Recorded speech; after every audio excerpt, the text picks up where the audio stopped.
Acquisitions. Everyone's doing it these days. Microsoft started off 2022 with a bang by acquiring Activision Blizzard for a nice $69 billion. Only a few weeks later, Sony acquired Bungie for $3.7 billion of their own.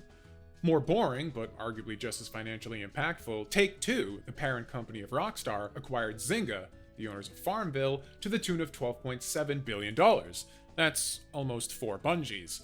Even the New York Times got in on the action, buying Twitter timeline disruptor Wordle for a comparable pittance at an undisclosed low 7-figure number. The actual payout was kept under wraps, but that was a game made and owned by just one guy, so he's probably sitting pretty right now. And we don't even have time to go over all the studio acquisitions PlayStation and Xbox gobbled up last year. Point is, it's been a spending frenzy lately for the gaming industry. Much can be said about the dangers these acquisitions potentially raise. Consolidation of IP to this degree is like nothing we've seen before in this space, and less people owning more things can lead to some terrible results for the art, even if it's usually good for the checkbook. Just look over at Disney's impending, seemingly inevitable monopoly for proof of that. What makes the games industry a more interesting example is that the major companies buying up talent, Sony and Microsoft, also manufacture the bulk of the hardware these games all run on. It would be like if Disney had a home theater hardware business and a streaming service. It only has one of those. For now. Owning both sides of the coin presents a rather obvious conflict of interest. Third-party developers want their titles on as many platforms as possible to maximize revenue, while platform owners want to gatekeep the best titles to their own hardware to incentivize buying their console offerings over the other guys. When Microsoft fired its first shot heard around the world with its, at the time, massive buy of Bethesda, the obvious first question for many people was, what's going to happen to my favorite Bethesda titles? Microsoft obviously had incentives to make future installments for the Elder Scrolls, Fallout, Wolfenstein, and Doom exclusive to the Xbox and PC, cutting off support for PlayStation. Similar fears arose with the acquisition announcement, as well as Sony scooping up Bungie and the future fate of Destiny. Which side of the fence would these platform holders ultimately fall on? Gatekeeping previously multi-platform titles to sell more hardware, or keep these games available on everything to keep the profit flowing that motivated the acquisition in the first place? It's still a bit too early to tell if each acquisition will handle this question the same way, since the ink is still drying on both players' latest major buyouts, and Bethesda is still working on the next installments of its major IP. So far, though, things have weighted more towards the latter. Microsoft honored Bethesda's original deal with Sony to have Ghostwire Tokyo be exclusive to the PS5, at least initially, meaning a PS5 game will brandish the Xbox Game Studios logo. Even before studio buyouts became such a common occurrence, Microsoft's Mojang acquisition in 2014 kept Minecraft on every platform, even bringing it to the Switch, a console that launched 3 years after they had completed the buyout.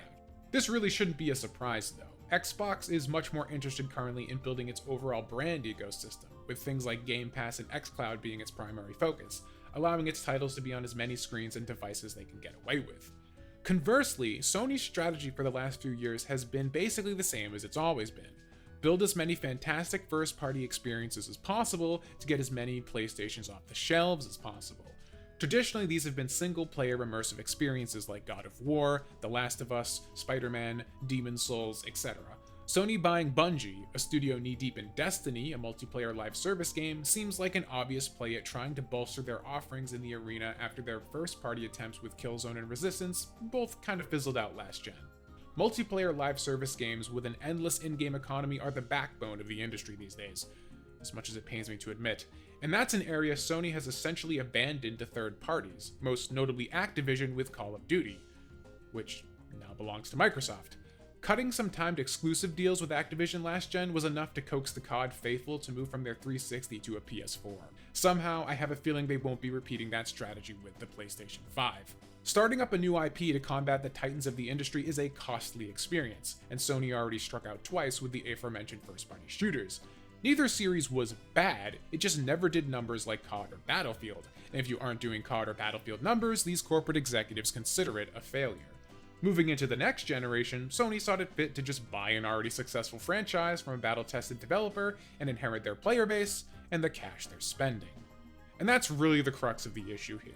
As tempting as it probably is for both Jim Ryan and Phil Spencer to lock these newly gained IPs behind their branded boxes, live service games live and die by their concurrent user counts. So either these hardware manufacturers trying to gatekeep live service titans like Call of Duty and Destiny to their own console risk gutting the viability of those same games by cutting their player bases in half.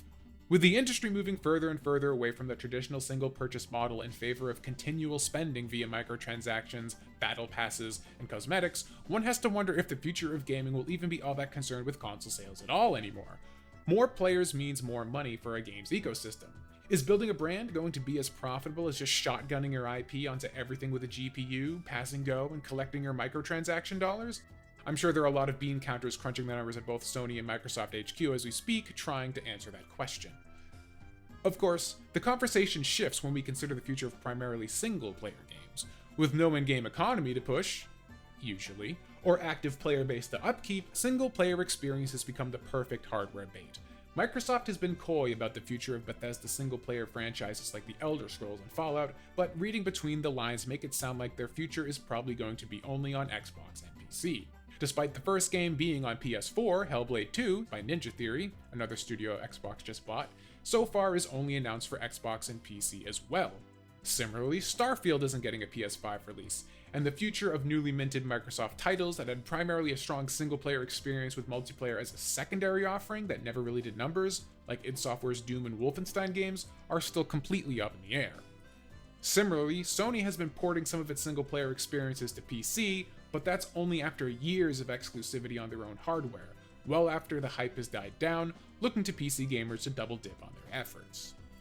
So, for both Sony and Microsoft, in a move that really should come as a surprise to no one, profits will determine what games to keep multi-platform and what games they'll hoard for themselves. In that regard, the console wars of the future will still be a thing, but in a less important role than it has been traditionally. Hardware sales have always been priced at a loss, under the hope that repeat software sales will make up the difference. In order for gaming consoles to even be a thing, exclusives are all but mandatory.